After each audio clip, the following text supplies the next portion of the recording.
मैंने यूट्यूब के ऊपर देखा, मिस्र के एक बहुत बड़े कारी गुजरे हैं, शेख अब्दुल बासित अब्दुल समद, बहुत बड़े कारी थे। क्या आवाज थी अल्लाह, कुरान जब पढ़ते थे वल्लाह एक अलग अलग कैफियत पैदा होती। कारी अब्दुल बासित साहब कुरान पढ़ रहे हैं, यूट्यूब पर मैंने कमेंट में देखा, गैर मुस्लिम कहता है I am non Muslim, I am Hindu, I don't know about Quran but I love your voice. कहता है ऐ कारी अब्दुल बासित, गैर मुस्लिम हूँ, मुझे अरबी ज़बान नहीं आती, मैं कुरान को नहीं जानता, मगर तेरे मुंह से जब कुरान को सुनता हूँ तो बड़ा अच्छा लगता है। ये कुरान की बरकत नहीं तो और क्या है भाई। इंडिया का हाजी हज करने जाता है, पाकिस्तान और बांग्लादेश का हाजी हज करने जाता है, अरबी ज़बान उसको नहीं आती। आपके बंगाल का कटिहार का बांग्ला भाषी पहुंचता है, उसको अरबी ज़बान नहीं आती है, लेकिन हरम के अंदर जब वो नमाज पढ़ता है और इमाम हरम जब कुरान की तिलावत करते हैं, वो इंडिया, पाकिस्तान और बांग्लादेश का हाजी भी रोने लगता है, उसकी आंखों से भी आंसू बहने लगते हैं, वो भी तड़पने लगता है।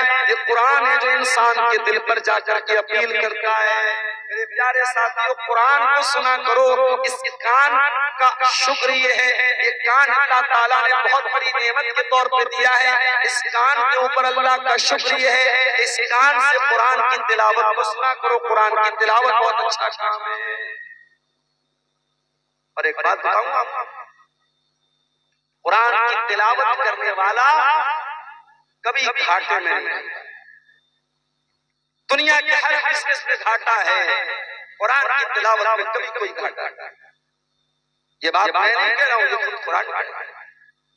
इन्नल्लज़ीना यतलूना किताबल्लाहि व अक़ामुस्सलाता व अनफ़क़ू मिम्मा रज़क़नाहुम सिर्रन व अलानियतन यरजूना तिजारतन लन तबूर। जो लोग कुरान की तिलावत करते हैं, नमाज कायम करते हैं, ज़कात अदा करते हैं, अल्लाह के दिए हुए रिज़्क़ में से अल्लाह की राह में दान करते हैं, सदका करते हैं, खैरात करते हैं, अल्लाह फरमाता है वैसा बिजनेस कर रहे हैं, ऐसा व्यापार कर रहे हैं, ऐसा धंधा कर रहे हैं जिस धंधे में, जिस कारोबार में कभी लॉस होने वाला नहीं, कभी घाटा होने वाला नहीं है। ये मदरसे वाले बेचारे कितनी मेहनत करते हैं, आपके माल की ज़कात लेने के लिए, आपके माल से सदका खैरात लेने के लिए ये रात भर नहीं, फजर तक मैं तो तकरीर करके चला जाऊंगा।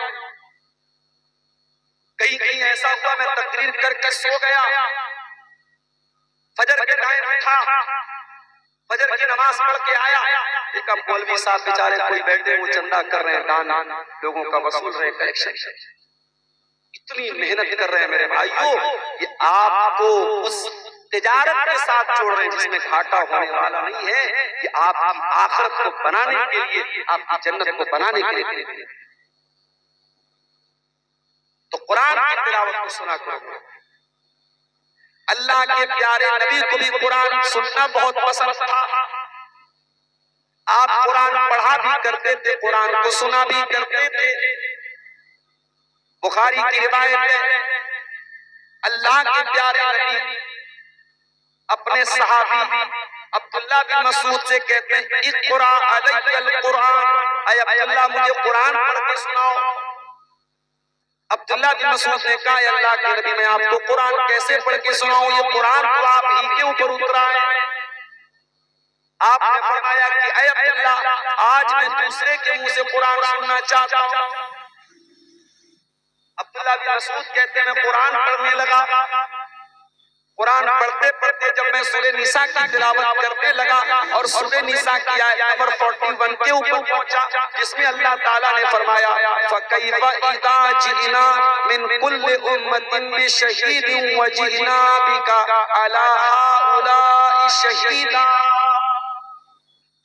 जब इस आयत पर मैं पहुंचा, अल्लाह के प्यारे नबी ने कहा हस्बुकल्लाह, ऐ अब्दुल्ला रुक जाओ, बस मैंने नजर उठा करके देखा, फइदा आईनाहु तज़रीफान, अल्लाह के प्यारे नबी की दोनों आंखों से आंसू बह रहे थे।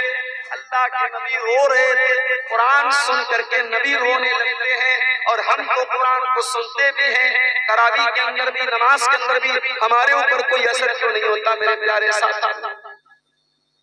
कुरान को सुनना नबी को पसंद है, कुरान को सुनना फरिश्तों को भी बहुत पसंद है। एक सहाबी कुरान पढ़ रहे थे, सूरह बकरा पढ़ रहे थे। सहाबी का नाम तो उसैद बिन हुज़ैर, वो सूरह बकरा की तिलावत कर रहे थे। उनका मासूम बच्चा जिसका नाम यहया था, वो भी वहीं पर मौजूद था, और उनका घोड़ा वहीं पर बंधा हुआ था। जब वो सूरह बकरा पढ़ने लगे, अचानक घोड़ा बिदकने लगा, घोड़ा भागने लगा। हजरत उसैद बिन हुज़ैर ने जल्दी से नमाज पढ़ा, अपने बच्चे को संभाला, डर गए कहीं घोड़ा अपनी रस्सी को तोड़कर मेरे बच्चे को कहीं कुचल न दे, मेरे बच्चे को कहीं अपने पैर से, अपने कदम से कहीं कुचल न दे। उसके बाद आसमान की तरफ नजर उठा के देखा, आसमान में उनको बदली नजर आई, आसमान में बादल नजर आया, और बादल के बीच में कुछ चमकता हुआ नजर आया। सुबह हुई, अल्लाह के प्यारे नबी के पास आए, कहा अल्लाह के नबी, कल मैं कुरान पढ़ रहा था, सूरह बकरा की तिलावत कर रहा था, मेरा घोड़ा वहीं पर बंधा हुआ था। जब मैं तिलावत करने लगा तो घोड़ा मेरा भागने लगा, बिदकने लगा, मेरा मासूम बच्चा भी नहीं पड़ता। मैं डर गया कहीं मेरे बच्चे को नुकसान न पहुंच जाए।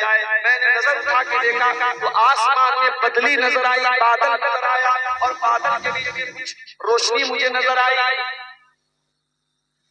अल्लाह के नबी ने फरमाया, ऐ हुसैन, तिलकल मलाइकतु तनत लिसौतिक, ऐ हुसैन, जब तू कुरान की तिलावत कर रहा था, तेरी तिलावत की आवाज सुनकर के फरिश्ते करीब आ गए थे, और तेरा घोड़ा इसीलिए बिदक रहा था, भाग रहा था, क्योंकि घोड़े ने फरिश्तों को देख लिया था। इसका मतलब ये हुआ कुरान करीम की तिलावत जब की जाती है तो फरिश्तों को भी बहुत अच्छा लगता है, और फरिश्ते भी कुरान को सुनते हैं। दुनिया में हम और आप रहते हैं, हमारे साथ एक और मखलूक रहती है जिसका नाम जिन्नात है। जिन्नात भी कुरान को सुनते हैं, और कुरान को सुन करके, एक मर्तबा कुरान को सुन करके जिन्नात ईमान ले आए।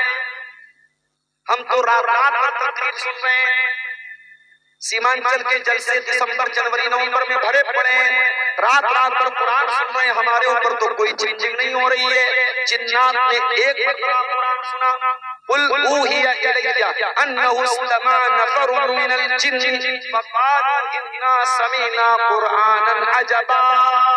जिन्नात ने एक मरतबा कुरान सुना और ईमान ले आए, और प्यारे रसूल का कलमा पढ़ लिया, और प्यारे नबी के ऊपर ईमान। तो कान का पहला काम क्या करना है? कुरान को सुनना। और आगे बढ़िए, इस कान का सही इस्तेमाल करना है, तो इस कान से अल्लाह के प्यारे नबी की हदीसों को सुना करो। मैं जानता हूं बंगला जुबान के बहुत सारे वक्ता ऐसे भी हैं यूट्यूब के ऊपर, उनके व्यूअर्स लाखों की तादाद में हैं, लेकिन थोड़ी बहुत बंगला जो मुझको आती है, उसकी रोशनी में मैं दावे के साथ ये कह सकता हूं कि बंगला जुबान के वो मुकर्रिर जिनको यूट्यूब पर सुनने वाले लाखों की तादाद में हैं, और जाहिर है उनको यूपी वाले तो नहीं सुन रहे हैं, उनको आपके बिहार बंगाल के लोग भी सुनते हैं। उन बंगला मुकर्रिर में से बड़ी तादाद को मैं जानता हूं, उनकी तकरीर में आप एक हदीस, एक कुरान की आयत, किस्से मिलेंगे, कहानियां मिलेंगी, लैला मजनू की कहानी मिलेगी, मौजू रिवायात मिलेगी। मेरे प्यारे साथियों, मैं किसी की तौहीन नहीं कर रहा हूँ, बहुत अच्छे अच्छे उलमा भी बंगला ज़बान में बोलते हैं, मगर याद रखिए शेरशाह साथियों, आपकी जिम्मेदारी है, आप अपनी नौजवान नस्ल को, अपने बच्चों को, अपनी बच्चियों को ऐसा बनाइए वो कुरान को सुनने वाले बने, वो हदीसों को सुनने वाले बने। जिस तरीके से कुरान को सुनना सवाब का काम है, वैसे ही हदीस को सुनना भी सवाब। अल्लाह के प्यारे नबी फरमाते हैं, अबू दाऊद की सही रिवायत है, नज़रल्लाहु इम्रअतन समिया मक़ालती फवआहा। अल्लाह तबारक व तआला उस इंसान के चेहरे को तरोताजा कर दे, उस इंसान के चेहरे को फ्रेश कर दे, उस इंसान के चेहरे को खूबसूरत बना दे जो नबी की हदीसों को सुन ले और सुनने के बाद याद कर ले। इस माश लगाने वालों, अच्छा हम मर्द लोग तो बेचारा 1 रुपये का शैम्पू लगा के सर धो लेते, औरतों के शैम्पू भाई साहब, एक वीडियो मेरे पास आया, एक आदमी नहाने गया बाथरूम में, 1 रुपये वाला शैम्पू लगा करके नहाना, फिर उसी बाथरूम में उसकी बीवी का शैम्पू रखा था। उसने कहा कि देखो इसका शैम्पू कितने का है, रेट देखा तो नहाते नहाते बेहोश हो गया। बीवी के शैम्पू की कीमत 3200 रुपए का शैम्पू लगा करके औरतें नहा रही। चेहरे की क्रीम, चेहरे का पाउडर, आंखों पे लगाने वाला, बालों में लगाने वाला, अपना मेकअप आइटम है मेरे भाई। मेरी प्यारी बहनों, मेरे प्यारे भाइयों, और मैं तुमको बड़ा आसान नुस्खा बता रहा हूँ। अगर अपने आप को खूबसूरत बनाना चाहते हो, अपने चेहरे को फ्रेश बनाना चाहते हो, अपने चेहरे को तरोताजा बनाना चाहते हो, नबी की हदीसों को सुनने वाले बन जाओ, नबी की हदीसों को याद करने वाले बन जाओ। अल्लाह के प्यारे कहते हैं, अल्लाह ताला उस इंसान के चेहरे को तरोताजा रखे जो मेरी हदीसों को सुनता है और याद करता है और दूसरे तक नबी की हदीसों को याद किया। बहुत अच्छा है। सीमांचल के जलसों में औरतों का भी इंतजाम होता है, महिलाओं का भी इंतजाम होता है, आती है महिलाएं, मगर इतने से काम नहीं चलेगा। आपके फरकिया में, आपके अररिया में आप सर्वे करके बताइए कितनी मस्जिदों में औरतों का इंतजाम है और औरतें कितनी मस्जिदों में जुमा की नमाज में आती हैं। जहां तक मैं जानता हूं पूरे सीमांचल में बहुत कम मस्जिदें ऐसी है जहां औरतों का इंतजाम और मस्जिद में जुमा की नमाज में औरत आती नहीं आई। लोग बुरा समझते हैं, लोग ऐब समझते हैं, लोग गलत समझते हैं। नहीं मेरे भाई, जलसा तो साल में 1 दिन होता है और मुझे कहने दीजिए जलसा कम होता है, मेला ज्यादा। अभी कटिहार में एक जगह प्रोग्राम है, उसमें मेरा भी नाम है, मौलाना जर्जी साहब का भी नाम है। एक बहुत बड़ा सा गेट लगाया है वहां और गेट की एक तरफ खूब बड़ी सी तस्वीर मौलाना जर्जी साहब की और एक तरफ मेरी तस्वीर। फोटो वायरल हो गया वो पूरे सोशल मीडिया पर। अब लोग मुझसे पूछ रहे हैं कि अब्दुल गफ्फार साहब क्या कर रहे हैं आप? क्या आप मौलवी हैं कि नेता हैं? आप क्या है? पप्पू यादव के बराबर खड़े हो रहे हैं? क्या कर रहे हैं आप? नेतागिरी कर रहे हैं आप? आपके बड़े बड़े बैनर लगे हुए, पोस्टर लगे हुए। मैंने कहा भैया मैं कान पकड़ता हूँ, मैंने मना किया है। आपका फोटो कैसे उनको मिल गया? मैंने कहा आज के दौर में फोटो हासिल करना कौन सा मुश्किल है? वीडियो से स्क्रीनशॉट ले लो, यूट्यूब से, गूगल से फोटो ले लो, फोटो कौन सा मुश्किल है? मैंने कहा मैं मना करता। बंगाल में ये चीज बहुत दिनों से चल रही थी, सीमांचल में बचा हुआ था मामला, अब सीमांचल में भी शुरू हो चुका है। कटिहार में, पूर्णिया में, अररिया में 1 किलोमीटर पहले से गांव के बाहर गेट लग जाता है। साहब हमारे यहाँ विशाल धर्मीय आयोजन हो रहे, बड़ा जलसा हो, खूब बड़ो बड़ो वक्ता आस्ते, इतने बड़े बड़े फोटो आप जानते हैं कि फोटो के ताल्लुक से उलमा के कितने सख्त फतवे हैं। ठीक है हम लोग प्रोग्राम में जाते हैं, बहुत सारे नौजवान सेल्फी लेते हैं, हम मना नहीं करते। हम क्यों मना नहीं करते उसकी भी वजह से। कुछ लोग सवाल करते हैं कि मौलाना साहब फोटो लेना सही है कि नहीं? अगर फोटो लेना सही नहीं है तो आप क्यों सेल्फी लेने देते हैं? उसका भी जवाब देखिए। उलमा में कुछ उलमा तो वो हैं जो कहते हैं कि फोटो बिल्कुल हराम है, चाहे वो कैमरे का फोटो हो, चाहे वो तस्वीर पेंटिंग वाली तस्वीरों सब हराम। कुछ उलमा का कहना है कि नहीं, कैमरे का फोटो चूंकि हदीस में तस्वीर के बारे में जो हदीस आई है उसमें ये लफ्ज आया है कि तस्वीर बनाने वाला अल्लाह ताला की तख्लीक का मुकाबला करता है। कैमरे वाला मुकाबला क्या कर रहा है? कैमरे से आपने क्लिक किया, फोटो आ गया, कैमरे में तो कैप्चर कर लिया, कैमरा एक अक्स लेता है, कैमरा तस्वीर नहीं बनाता। इसलिए कैमरे की तस्वीर हराम नहीं है, ये उलमा की बहुत बड़ी जमात का कहना है और ये बात ज्यादा सही नजर आता है। तो हम हराम तो नहीं समझते तस्वीर, लेकिन हाँ हम गैर जरूरी बिला वजह, अब आजकल जो नया फैशन चला है लड़कों और लड़कियों में उल्टी सीधी उल्टा सीधा बना रहे, होड़ बना रहे, गोल गोल होड़ बना के सेल्फी ले रहे हैं, ये सब बकवास है। अब हम लोग प्रोग्राम में जाते हैं, लोग आते हैं, मौलाना साहब एक सेल्फी ले लेता हूं। भाई सेल्फी मत लो, सेल्फी लेने से बेहतर है आप सलफी साहब की बात पर अमल करो। कयामत के दिन के सलफी साहब की बात पर अमल करोगे, ये काम देगा, सेल्फी काम देगा। फिर भी हम लोग जाते हैं, कोई नौजवान आता है, ठीक है चलो भाई ले लो सेल्फी। हम इसलिए बोलते हैं, इजाजत इसलिए देते हैं क्योंकि आज के दौर में कोई नेताजी के साथ घूम रहा है, कोई विधायक जी के साथ घूम रहा है, कोई किसी नाचने वाले के साथ घूम रहा है, कोई किसी गाने वाले के साथ घूम रहा है। अगर ये हमारे नौजवान लड़के, अगर ये किसी आलिम से, किसी मुकर्रिर से, किसी उर्दू और बंगला के वक्ता से अगर ये मोहब्बत करते हैं और इसलिए मोहब्बत करते हैं कि वो मौलवी साहब, वो आलिम साहब कुरान बयान कर रहे हैं, हदीस बयान कर रहे हैं, तो मेरे भाइयों हम इन नौजवानों के जज्बे की कदर करते हैं। ठीक है, हम तुम्हारी हौसला अफजाई के लिए हम तुमको इजाजत दें, मगर उसका मिसयूज मत करो मेरे भाई।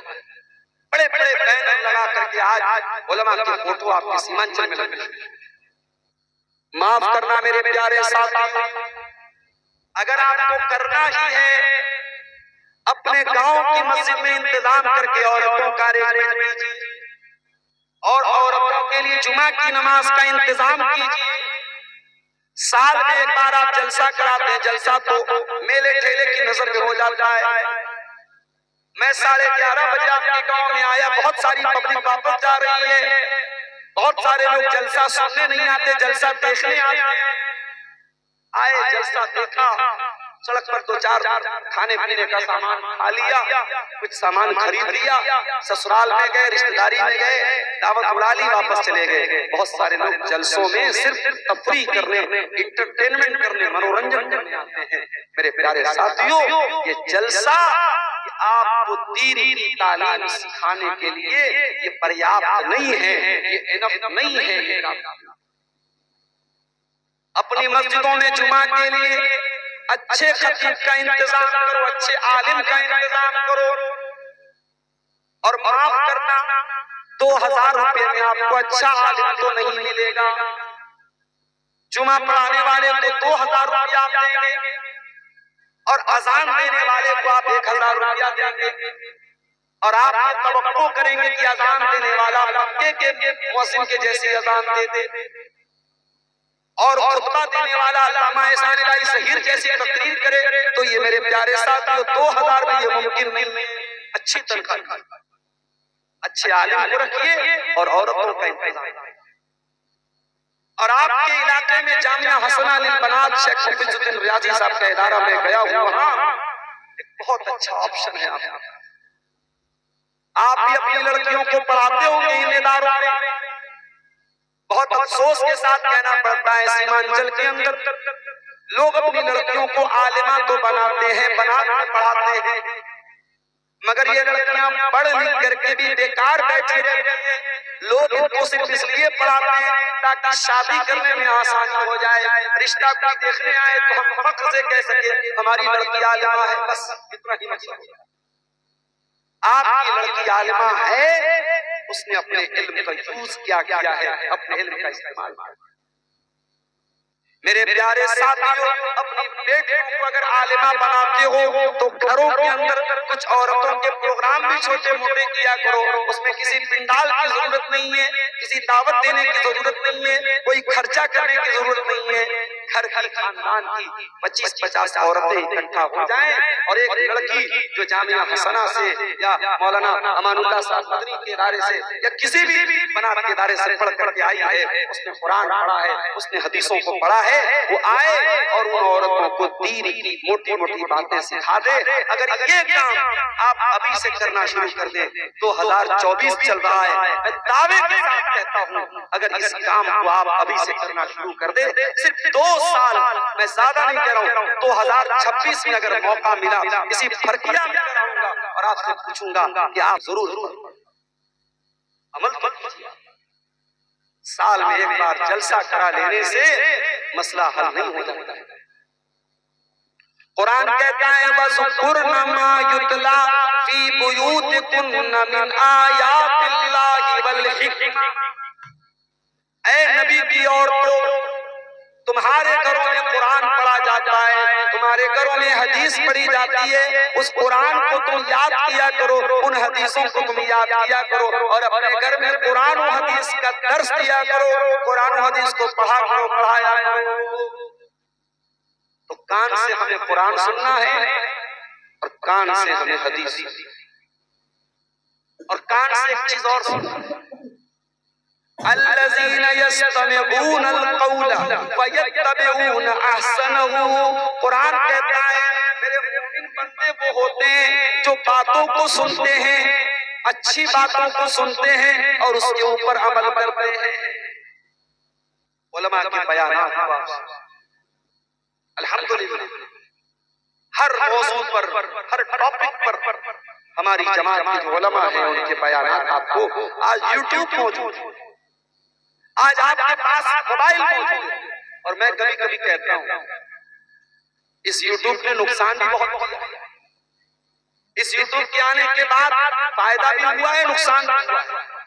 फायदा क्या हुआ, मैं बनारस में बैठा हूँ, मेरी तकरीर बनारस में हो रही है, मेरी तकरीर मऊ में हो रही है, मेरी तकरीर मुंबई में हो रही है, मेरी तकरीर कलकत्ता में हो रही है। आप अररिया में बनारस से 700 किलोमीटर दूर नेपाल बॉर्डर के किनारे बैठे हुए, मोबाइल आपने खोला, यूट्यूब आपने ओपन किया, यूट्यूब ने बताया अब्दुल गफ्फार साहब की लाइव तकरीर चल रही है, आपने बैठे।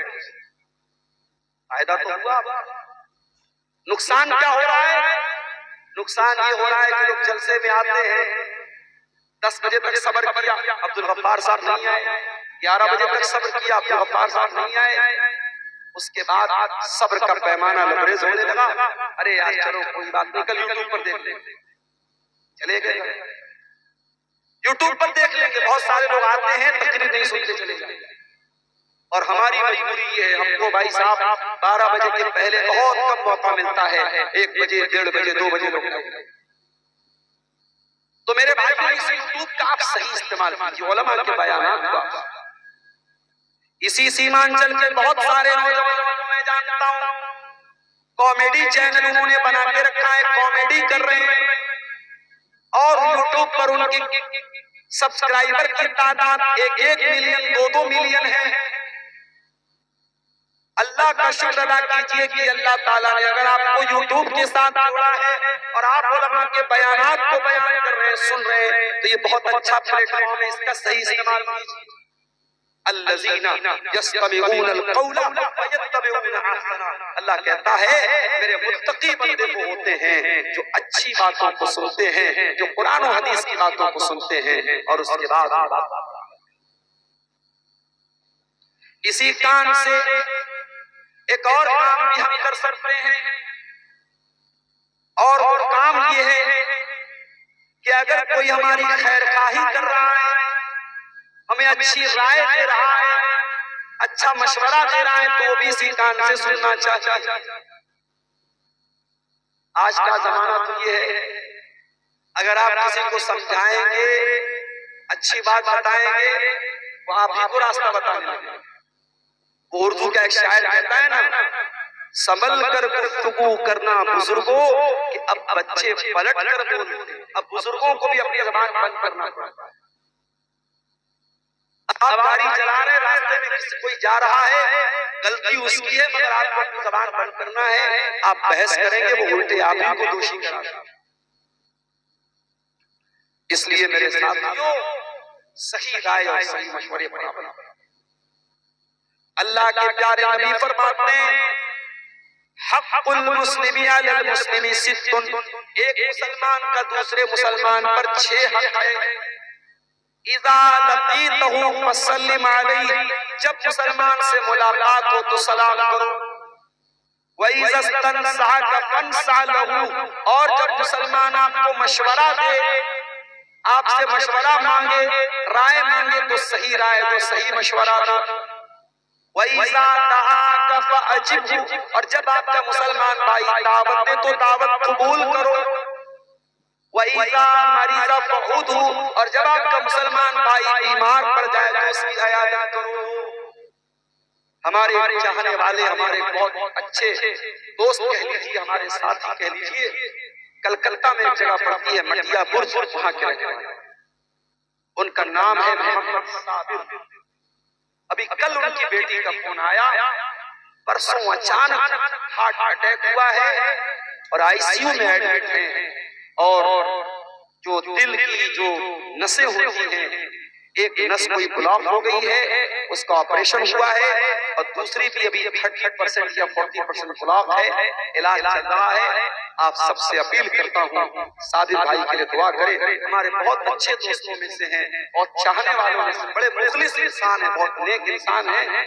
उनका इस तरीके से हार्ट अटैक हुआ है। मेरे प्यारे साथियों, आपका कोई भी मुसलमान भाई अगर बीमार पड़ता है और आप उसकी इयादत कर सकते हैं, उसको देखने के लिए आप जा सकते हैं, उसकी हाल चाल ले सकते हैं, तो जरूर ले लीजिए। अल्लाह के नबी फरमाते हैं, जितनी देर आप मरीज की इयादत करते हैं, किसी मरीज को देखने के लिए आप जाते हैं, उतनी देर आप जन्नत की क्यारी में रहते हैं, उतनी देर आप जन्नत के बागीचे में। तो कान से हमें और आपको अच्छी बात सुनना चाहिए। अब आ जाइए, कान से क्या नहीं सुनना चाहिए। कान से हमें गाना नहीं सुनना चाहिए।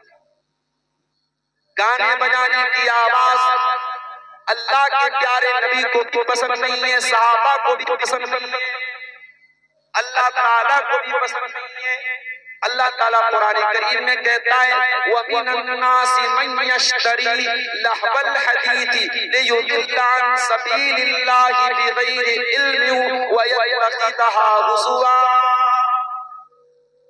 कुछ लोग ऐसे होते हैं जो पैसा दे करके फालतू चीजों को खरीदते हैं। भाई मोबाइल में रिचार्ज कराते हो, फ्री में तो नहीं कराते, पैसा दे के। 2 GB रोज डाटा मिल रहा है एयरटेल की तरफ से और जियो की तरफ से, क्यों मिल रहा है? गाना सुनने के, नाच देखने के, फेसबुक की गंदी रील्स देखने के, यूट्यूब पर बेहुदा शॉर्ट्स देखने के। नहीं मेरे भाइयों, अपने कानों को नाजायज चीजों से बचाओ। गाने बजाने की चीजें आपके दिल को मुर्दा कर देंगी।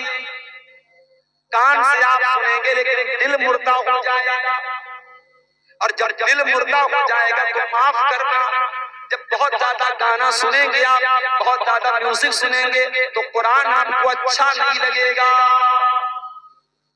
क्यों? इसलिए कि जब दिल में ईमान मौजूद रहेगा तब कुरान सुनना आपको अच्छा। इसीलिए अल्लाह कुरान में कहता है, अला